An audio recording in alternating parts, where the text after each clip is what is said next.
thank you for coming in. It's been nice to see people walk around and recognize things from West Concord. And I'll be talking a little bit more about what you see around you as well. My name is Janaya Kizzie.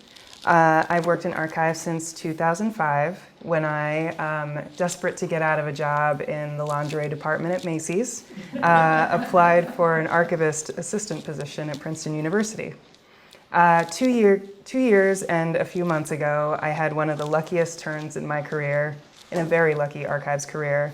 I was hired by the Concord Free Public Library, an institution with deep and important collections and connections to the history of the town and to the nation. Since then, I've had the privilege of working as part of an amazing team of special collections professionals. I've also been responsible for organizing and arranging 5 fascinating collections. I'm here this evening to tell you about one of those projects, the processing and digitization of the Concord Postcard Collection, which led to this exhibit and the creation of an exciting new resource for the library website, which is those lovely little cards that you got when you came in. As I talk about the development of the project, we'll also follow the journey that led to the first postcard in this exhibit, over there, Islands in Warner's Pond. And we'll learn a bit more about how something so ubiquitous and yet strangely personal, the postcard, came to provide such interesting perspectives on West Concord. And finally, at the end, I'll talk a little bit more about each postcard that's highlighted in the exhibit with a little bit more about the origins and context of each.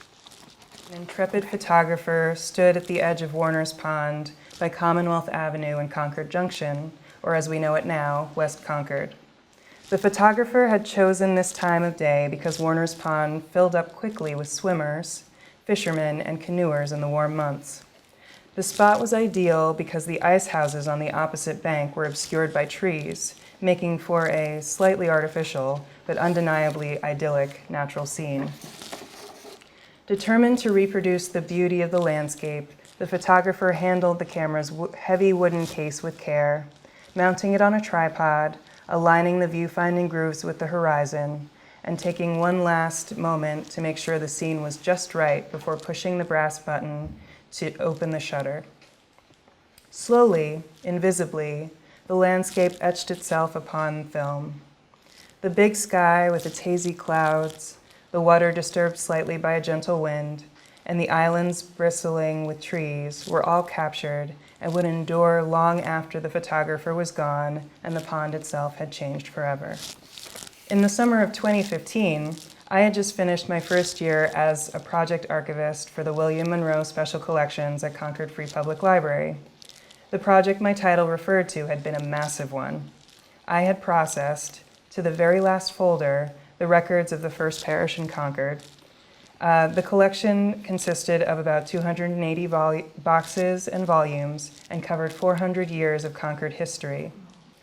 And while the history of the first parish is riveting, 365 days of boxes, Bibles, and folders later, I was definitely ready for something different. At the same time, the curator of special collections, Leslie Perrin-Wilson, who is in this room right now, Leslie, had a discerning eye on the future. Among the pending projects, she had noticed that the Concord Postcard Collection, which had been mostly categorized, was an opportunity for the special collections at the library to shine. Considering the visual appeal of postcards, the digital capabilities of the department, and the number of requests for images of Concord that Special Collections receives on a daily basis, she devised a plan. In the coming months, I would digitize the entire Concord postcard collection, about 1,000 postcards, for a display and research guide on the library website. The postcard collection webpage would allow the public to view and even download some of the images from the collection. While the end product of the project, a gallery of postcard images and descriptions, would have to be simple and usable for the public, the process of making the collection accessible was deeply complex. I had to develop a plan, scan hundreds of images, match the images to the data that would make them useful, and mount them on the library website. And the irony here, of course, is this is a postcard of the First Parish Church, And there's about 30 of them in the collection, so there was no getting away from the first parish, as any Concord resident knows. The photograph of Warner's Pond arrived in the mail at the Albertype Company in Brooklyn. The company was in the middle of its heyday at the turn of the 20th century. The building took up a large hunk of the Brooklyn streetscape, with the company's name spanning the height of the building's top floor in big white letters. In the company's hand, the photograph of Warner's Pond had been faithfully etched onto the surface of a metal plate in a process that smelled as toxic as it was: gelatin and chemicals, and a series of water baths that never fully cleared the air. The printing room, a 50 by 60 foot rectangle of wood, brick, and metal, was crammed with printing machines the size of a Model T car, not to mention pallets of ink and bales of paper. The printer had never seen West Concord, and probably never would, but he was nevertheless responsible for thousands of its likenesses. When printing began, sheet after sheet of paper was rung through the press, and the plate inked at even intervals to keep the image even.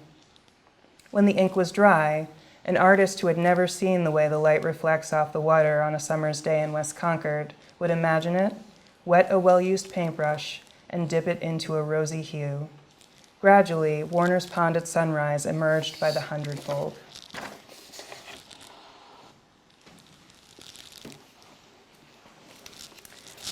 Digitization is an undeniable buzzword, and in the 20 years since the internet forever disturbed the cobwebs of cloistered thinking about archives, many have had their say. Getting ready for the digitization project, I read a lot, and I worried a lot. From the naming schema for the digital files to the number of pixels per square inch of every single image, I worried. As I framed the postcard project, I read endlessly about the state and shape of digital archives and digitized collections, from bootstrap projects done by a cell phone camera to massive crowdsourced compendiums of archival material. I learned that no one can tell an organization exactly how to digitize its own collections. What works for a massive academic archives with an endless stream of work-study students, for example, does not and should not work for a small public-private archives. As a result, the decisions made by the Special Collections team about the project involved careful consideration of our collections, our time, and our audience.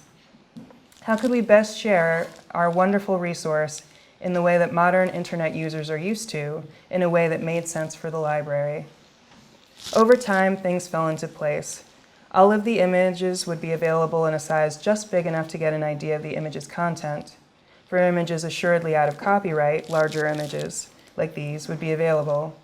For time and sanity, only the picture part of the postcard would be scanned, but I would record some of the information about what was on the back. Then, to make the massive amount of images and data manageable for those browsing, I would assign subject headings and keywords. I would encounter other worries during the process: duplicate postcards, duplicate images from different publishers, souvenir postcards, handwritten messages, stamps, and even one postcard printed on leather, which I think is on this reel. But for the time, the path seemed clear, and I began. I was wondering if people would find it familiar. Yeah, you see it? Yeah. Yep. John H. Snow and Charles Knoll, the esteemed proprietors of the Whitney Pharmacy in 1904, had heard all about the hot new trend of postcards and immediately knew it would be just right for the people of West Concord and their Commonwealth Avenue storefront. The two men knew West Concord and its citizens well. They were, even as businessmen, West Concordians who participated in town life. Knoll was the town consul for the League of American Bicyclists, and Snow's descendants would be part of the area pharmacies for the next 100 years. Their wives, too, were invested. Both women were regulars at the tonic table of the Concord Junction Women's Club's lawn parties. The souvenir postcard has passed its time as novelty and has now become a necessity, announced the practical druggist and spatula, enamored by the trend. The postcard craze, as they were calling it, really was something, and Snow and Knoll weren't about to miss out. The junction was just a stone's throw away, and any good businessman knew there was money to be had from tourist, commuter, and local alike. Best of all, postcards were a perfect match for the showcases they had installed when John Whitney, the original proprietor, had retired. People would be drawn in from the sidewalk by the exciting images, and if they happened to order a glass or two of fine soda water from the pharmacy's well-polished soda fountain while they admired the display, so much the better. 3 months into the project, and with the expertise of Robert Hall, our Special Collections Technical Services Associate, I had scanned 890 postcards and created a 3-module searchable database that associated all 890 images with metadata describing their measurements, images, and publishing information. I had also matched that data to 350 keywords and subject terms and built a 3rd module that took all that data and image information and coded it for the website. Then, working with Robert and Leslie, the digital landscape for the collection came together. We determined that the data about the individual postcards would get the same real estate as the images. And I know it's going to be out of time with what I'm describing, but I'll show you. As you can see, the images are right next to the data. Each postcard's data would be directly next to the small version of the image for easy viewing, and a frame of link-colored blue would indicate visually when a larger image was available.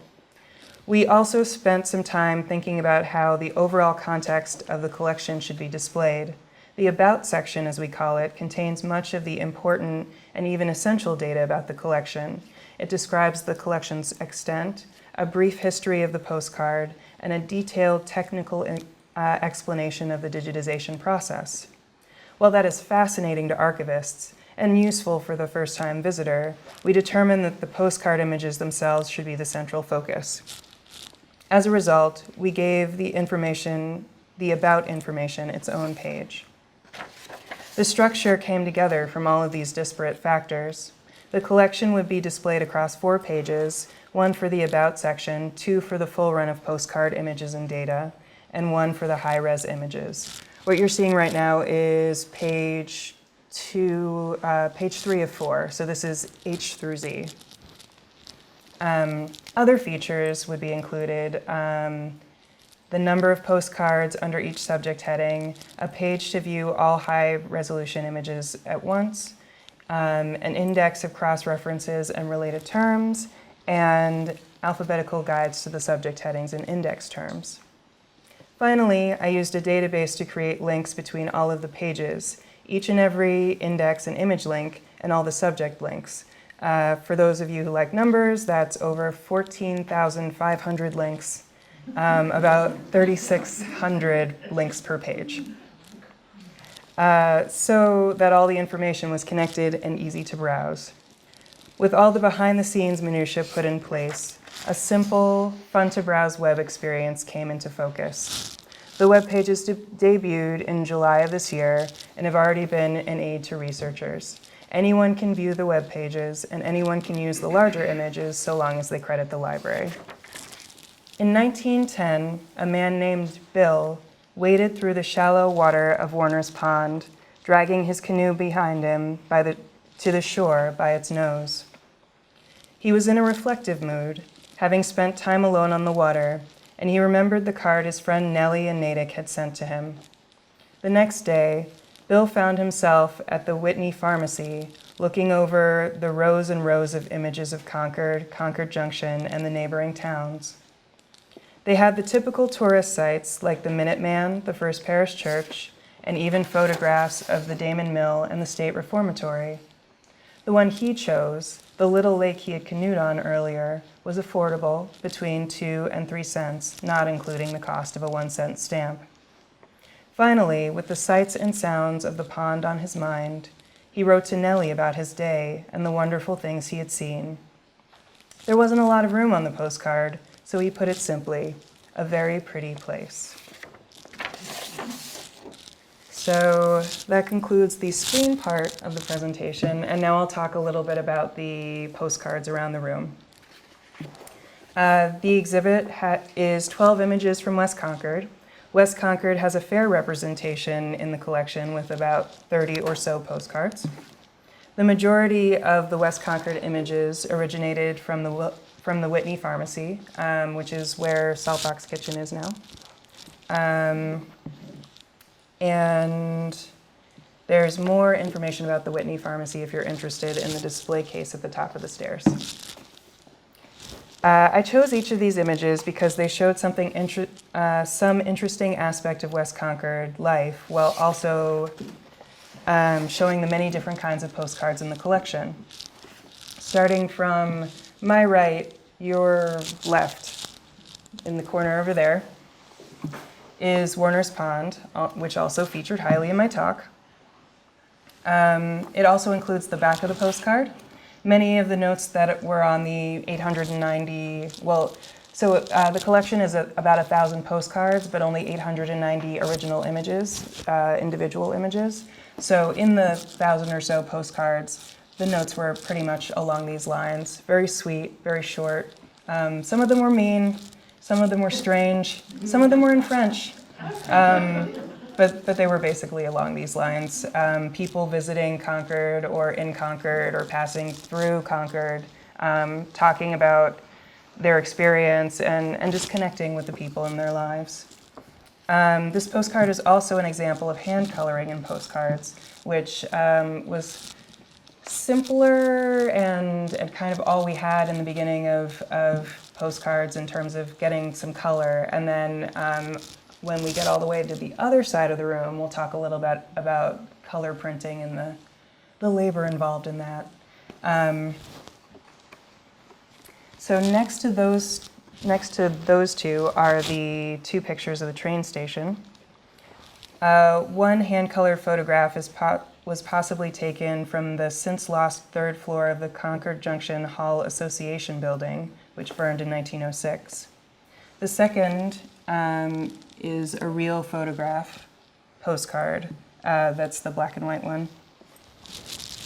A real photograph differs from what we traditionally think of as a postcard because it's a chemically developed photograph that was printed on a piece of paper the size of a postcard and kept or mailed out, depending.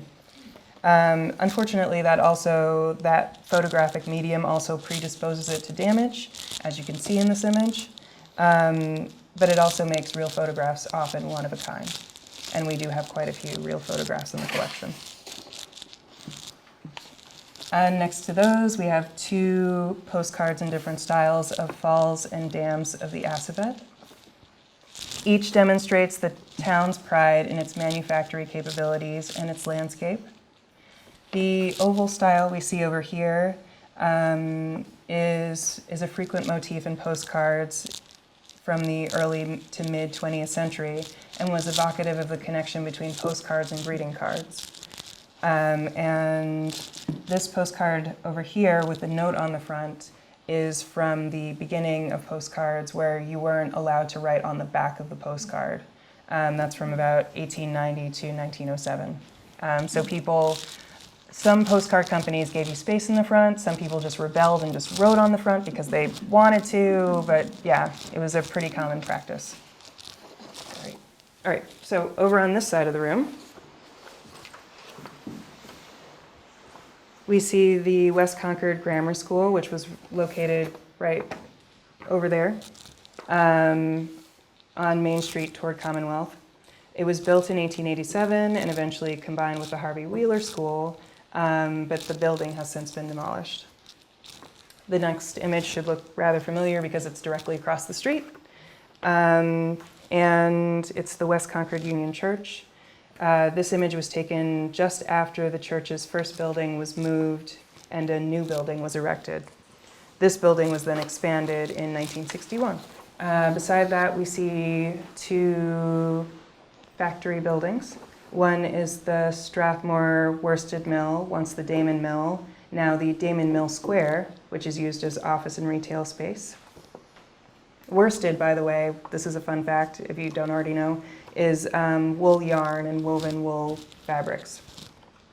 Beside that, the yellow building over there, we see the Boston Harness Company, another beautifully hand-colored postcard. The company was open from 1890 to the 1940s near Baker Avenue, and you can see the railings beside the Assabet on either side of the road. In the next postcard, that's another real photograph postcard. It's unlabeled, but we believe it was from an event at Rideout Playground in the early 20th century. The clothing of the people, as well as the presence of horse-drawn carriages, indicates that the event took place in the late 19-teens-ish.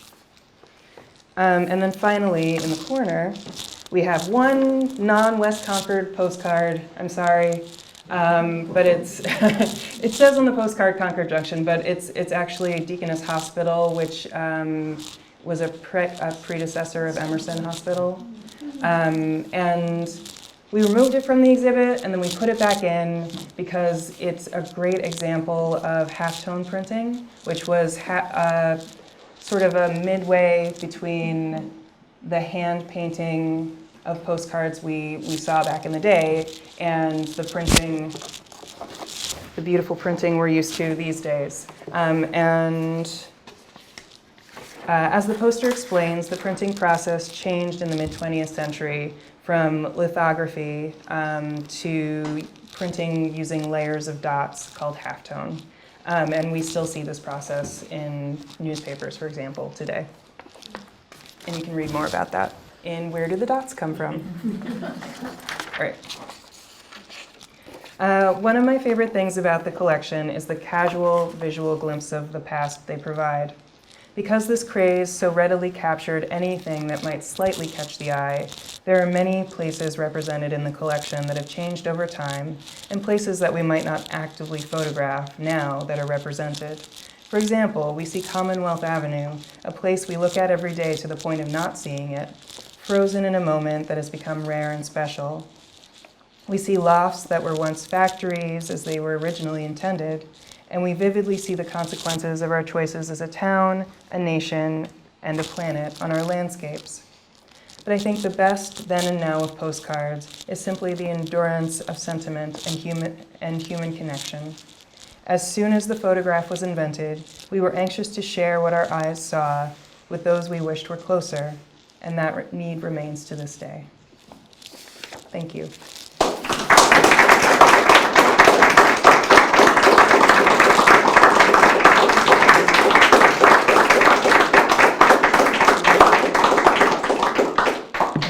I can take questions as long as they're not too hard. I'm curious that the photograph with the trains was taken from a very high altitude. Yeah. Any idea how that would have been done back then? My guess, we have a couple that were taken from water towers. My guess is that this was the Concord Hall Association, which stood also near the post office, basically. And it's gone now. We don't have anything that high, but it's that's my guess. Okay. Yeah. They weren't on giant ladders or not to my knowledge. Yeah. Penny farthings. Any other questions? So did you have a favorite postcard? Oh, I have many favorite postcards, but I think I've kind of shown my hand here. I really love real photograph postcards. I think they're really beautiful. So that's like the train station over here and the Rideout Playground image over here, where it was just somebody who took a picture and then maybe they made copies of it, but maybe they didn't, and then they sent it out, and it's just something so intimate and immediate. There was another one hidden in the slideshow. You may have seen it. It was Main Street, Concord, in a snowstorm, in a blizzard, and so one of the trees was completely split, and that's just a moment. Like that tree wasn't there for very long after that, but somebody came out and took a picture, and then they sent it to somebody. So the real photographs are among my favorites. There are some very kitschy photographs, postcards of the Minuteman, which I also love. And then the one on leather, which, I mean, how do you even mail that? It's just, I don't know. I don't know. Janaya, I know that there was trolley line that went through West Concord, went down Church Street, went along Commonwealth Avenue downtown. Do you have any postcards of the trolleys that ran through town back in the early, well, early 20th century? Maybe. Let's talk. Yeah. Yeah, I feel like I saw like a train where I wasn't expecting a train somewhere in the collection, but there's 890 images back there, so I can't say for sure, but yeah. Yeah. You could search the site. Yes, yeah. I should do my plug. Yeah. So if you look on the website, there's a large index that if there is like a railroad car looking thing or a trolley, there might be a subject heading for that as well. Yeah. But also we can talk. What's the viewpoint of this photograph? I mean, it seems to be somewhere near the depot because there's a church on Church Street and the Mansard Roof House across the street from it. So this would have to be somewhere near Commonwealth Avenue. Yes. Hold on. I don't know if I still have the. Yes, good. All right. So this is the whole of that it's a image. detail, okay. Yeah. All right, so. And it says Concord Junction, Mass. From Water Tower. And this one, as you can see, is an extra long postcard. And it's not actually part of the postcard collection. I just love the image. It's part of the photograph collection, which is also amazing. And I highly recommend talking to Leslie about. If this is a comment, and you may have mentioned it, but I thought it was fascinating for anybody who may have had the chance to see the Wyeth exhibition at both the library but also at the museum, because there were postcards that N.C. Wyeth had purchased of different places in Concord, and I think those postcards live at the Brandywine Museum, but were borrowed for the exhibition, so they were really his postcards that were kept. So that's kind of a neat thing. I wonder if those postcards are in the collection. That's exactly it. Yeah, where people, if they were images of Concord, right? They were images of Concord, which he actually used in the panels that he did. That he used them for almost like for reference. Exactly. Yeah. Do you recall if there was anything of the Old Elwood Hotel on Commonwealth Avenue? Maybe. This is when I'm supposed to plug the site again. Take a look at the site. Please take a look at the site. Did you get a card? One of our beautiful. I can't say for sure. It sounds familiar, but I can't say for sure. Yeah. I think there might be something in our photo file that shows it, although it's not filed under Elwood Hotel, it's filed under something else, and you can just see it. But I don't think there is a postcard. Okay. But something in the photo collection? In the photo file. I'm not 100% sure I could ever put my hands on it again because it's filed in some other subject completely. But. Okay. Come visit us. Any other questions? So I have a couple. Is this collection totally dependent on donations? Some that come to you from other people? So we collected some, and then we ourselves acquired some, and then we were gifted many as well. And so whenever it was gifted, you can actually see in the massive amount of postcard metadata, you'll see that it was gifted from somebody. So So yeah. actively sought to acquire some as well. Yeah, I bought some off of eBay. There's a really great one that I've only seen our copy of that shows the 99 restaurant, and it's a really good image of an early image. So. And then my second question was, what was the most surprising thing you encountered when you were putting this together?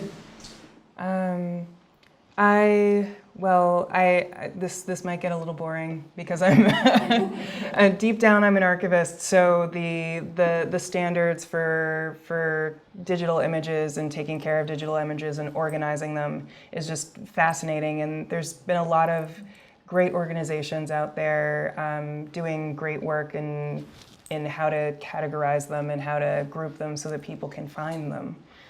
So there was some great guidance there, and luckily Leslie was also there to like talk me down from from going too crazy with it. Also just the notes, the personal stories that are sort of told in the postcards, in addition to the choices of locations in town. It's not always the pretty lake. Sometimes it's just like the house, the splintered tree, the kids playing outside, and that was surprising because I expected 890 pictures of the Minuteman. And yeah. It seems from what you're saying as though in the early 20th century, I mean, when we think of postcards now, we think of something that people buy when they're tourists in a place, as kind of souvenirs of a place that they came as tourists. It sounds, because many of these things weren't tourist attractions, it sounds as though people were just using them for everyday correspondence, even when they weren't traveling. Yep, it was Twitter. It was Instagram. It really was. It was, how do I get my hands on a picture without having to own an expensive camera and be a chemist? I go to the pharmacy and I buy a postcard and I say, this is where I was. Here you go. Also, I'll see you on Tuesday. Like, it was that same kind of thing, yeah. Or how can I write to somebody and not write them 2 pages but not look rude? Yes, yeah, right, exactly, yeah. Yeah, like a text message. Yeah. Exactly. Were the actual photographs, they were mounted on another piece of paper in order to be mailed? The real photograph postcards, it was a special paper, so it was like there's still, some of them are so thin that I don't even know how they got through the mail in the first place, which is another source of damage. But some of them were like on a nice good cardstock, so they had a better lifespan than some of the other ones. Yeah, it varied. There's a great book on that, which I quote on the website, which you should visit. Everyone should visit the website. By Rosamund Vaule, Vaule. She wrote a whole book on real photograph postcards, and it's stunning. It's really great. Yeah. I came late, so if you've already mentioned this. I'll tell you again. Don't worry. Did you get a sense from the ones that had addresses on them, so they were being sent pretty much from Concord to faraway places, or that Natick? Right? Yeah. You could have just shouted. Did you have a sense of where they've used for pretty local, or did people send them far away, like to a family member in California or something? Both. It was a good mix. Yeah. Yeah. I was thinking when you were talking about how, you might just share something Right. with someone. When I first moved here 21, 22 years ago, I was told you could put a letter in the mailbox or at the post office. If you got it in before 7, it would be 7 a.m. It would be delivered that day to someone else in Concord. Right. Wow. Amazing. Yeah. So I don't know. That just Exactly. made me think of that. It's a text message. It's it's just. Well, we're sort of having a thought here about, West Concord is a fairly proud place where people are pretty determined to maintain this sense of separateness even though they're part of Concord.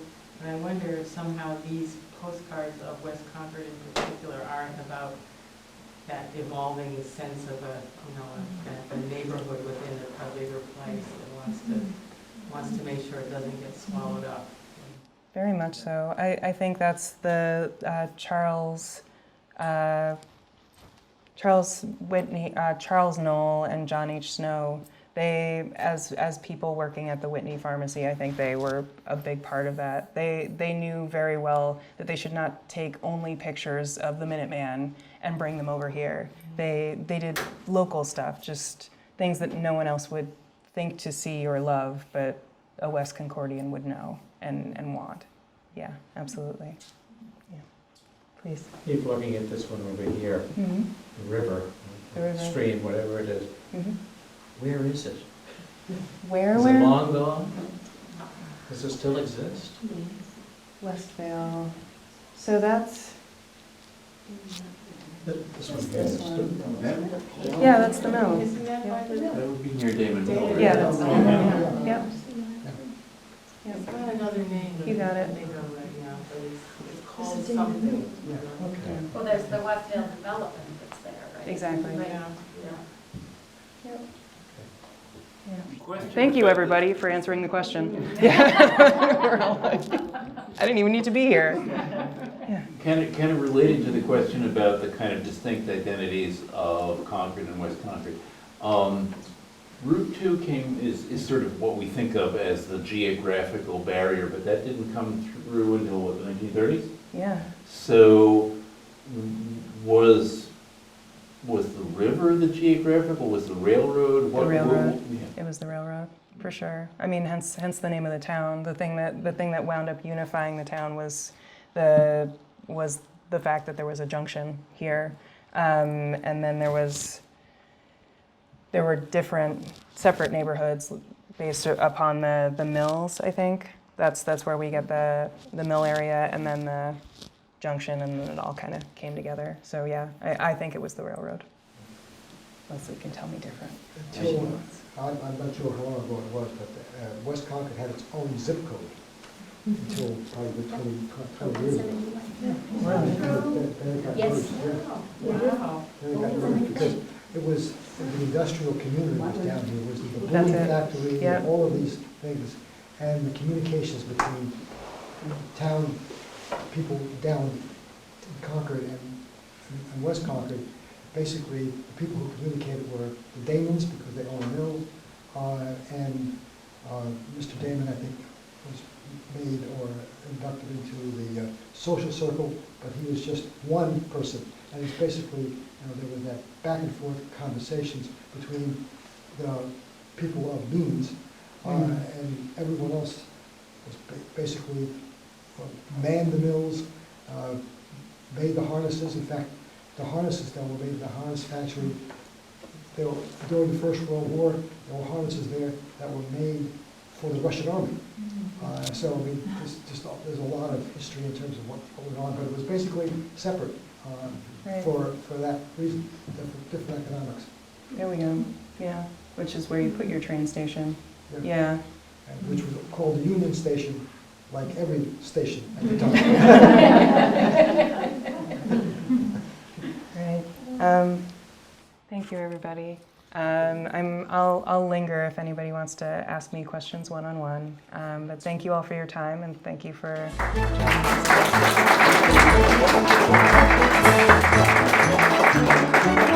us.